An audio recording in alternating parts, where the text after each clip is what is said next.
Šios meškerės taip pat parduodamos prabangiose, išskirtinio dizaino popierinėse dėžėse, kurios būdingos kaivo meškeriams.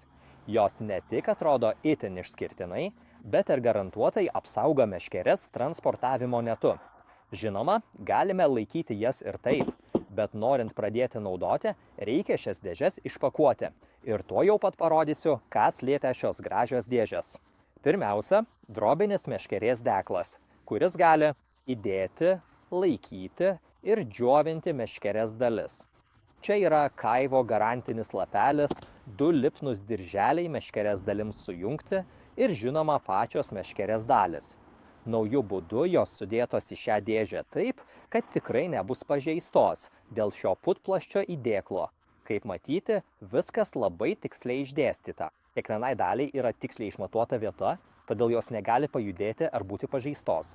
Man tai labai patinka ir aš tiesiog negaliu atsisakyti tokio pakavavimo būdo, nes pagalvokite patys, net ir gerokai brangesnių meškerių atveju retai kada gaunate tokį papuošalų dėžutės tipo įpakavimą tokios kokybės pakuotę. Tai yra išskirtinis šio gamintojo bruožas. Iki šiol taip pat gaminome feeder tipo meškeres, per pastaruosius 20 metų yra pagaminta 10 000, net 100 000 Bidometin feeder meškerių, kurios buvo parduotos Vengrijoje, Europoje ir drąsiai galiu sakyti, visame pasaulyje. Tačiau nuo tada, kai pradėjome bendradarbiauti su Kaivo, drąsiai galiu teigti, kad mūsų meškerių gamyba pakilo į visiškai naują lygį, ne tik kokybės, bet ir išvaizdos prasme.